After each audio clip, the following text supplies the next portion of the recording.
Katerina, thank you very much for coming and to see us today in EADA.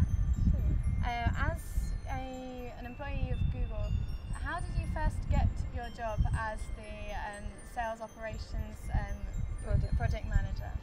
So I think I have a very good story there, because actually EADA is part of my story of how I found my job at Google. When I started looking for a job, I was just talking casually to a classmate of mine. She was actually in the international master in marketing and had started working for Google. So we were just talking, and she said like, "Hey, are you still looking for a job?" And I said, "Actually, yeah." She's like, "How about like applying for Google?" And I was thinking, actually they were on my list and I wanted to apply there. And she said like, "Okay, we can make it maybe faster and I can refer your CV, so just give me your CV." Google called me 2 days later, and this is how I actually found my dream job. So the EADA Alumni Network has contributed tremendously for me to find this great job.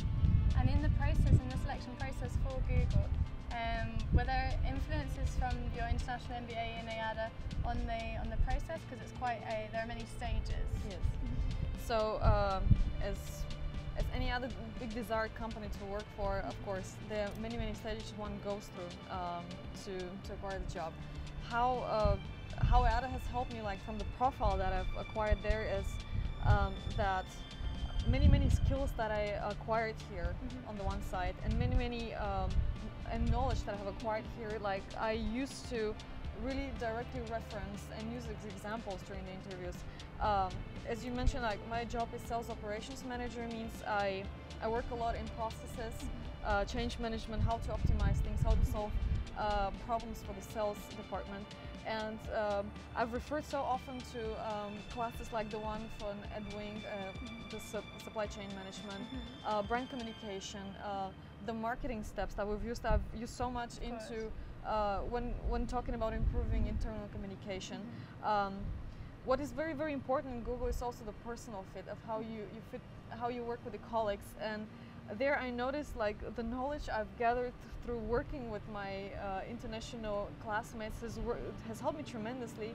And now I see like I reflect in my work, working in the same environment basically, in a much more mature base. I imagine the modules in Goverdo of the developing your interpersonal skills, that must have a direct impact on your work on a day-to-day basis then. Exactly. In that international environment. Exactly. As you mentioned, the Goverdo modules, even more so actually the little team that we had where we worked on projects in the classes, solving the case studies. I had a very international little group that I worked with, and we always had various kinds of things that we argued about in a good way. And I notice now, like I work in a very similar environment where I have like people from all kinds of different countries, and they have a very different approach of understanding things and working. Yeah. And now that I work there, I always like have like this like smile in my head of thinking like, you've gone through this and you know how to solve it now, and you know how to reflect, and you know how to change yourself to better fit and understand these people. Okay.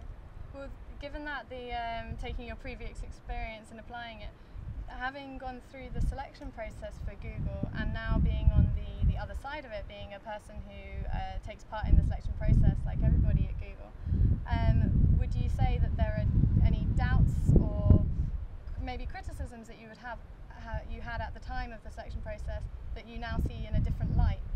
Yes, absolutely.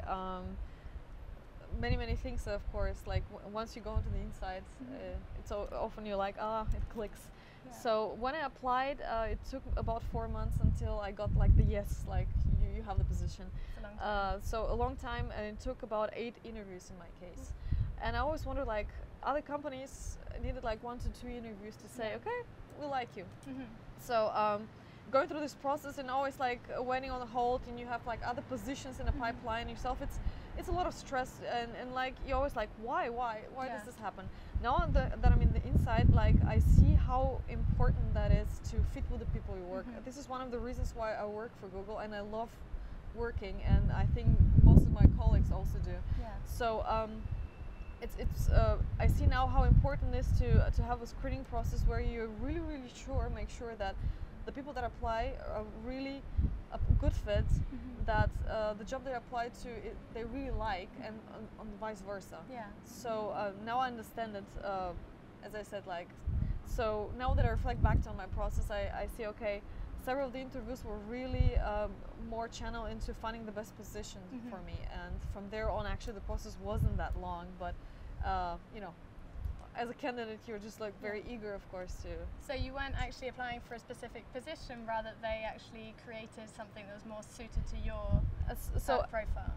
So actually what happened is I first was recommended for a position that turned out to be too junior for me, but they liked me, of course, and they said, okay, we would like to continue the process. So you can bring more to the company. So let's try and find a good position for you. So I really, now I value, and I told this to my recruiter as well, like how much heart you put into like really finding a position that makes me happy, and like, that's I mean, being a person that loves to go to work every day, I really am thankful to him that he really understood who I am and what my needs are, what I would like to do, and find this position for me. Yeah, it's a special experience, I imagine. And regarding the stranger things that can happen in the Google selection procedures, everyone's heard strange myths. What's the oddest story that you've heard of the Google selection process? Yes, there are many myths going around. I think even if you Google like interviews in Google, you'll find various stories about that. One of, I think, the biggest myths is that Larry, our CEO, drops by at interviews in a head office in US, in Mountain View. Which I think, if you notice, like if you calculate how many people we hire per year, it's almost like impossible for him to do anything else if he will do that. So this is a myth. Other myths might actually be even partially true. Right. And I have this funny story. Like for one of my events, I had a bet with two of my senior managers to wear, when they lost, they had to wear a costume for one entire day without taking it off for anything. So one of them had to be dressed like Mr. Burns, and the other one as Catwoman. Selected by you? Yes. Yeah, they had a little saying in what they were supposed to wear. So it turned out that it was on a day when both of them had to recruit somebody. They had to interview someone. So you can imagine going to Google and have an interview with Mr. Burns and Catwoman. Creating a myth. Creating a myth. So something that like this might happen. I don't think this is necessarily the case, but I'm pretty sure we made the day for somebody who... I'm sure. You've created another urban legend to Google on Exactly. Google. Okay, well thank you very much for coming, Katarina. Thank you very much.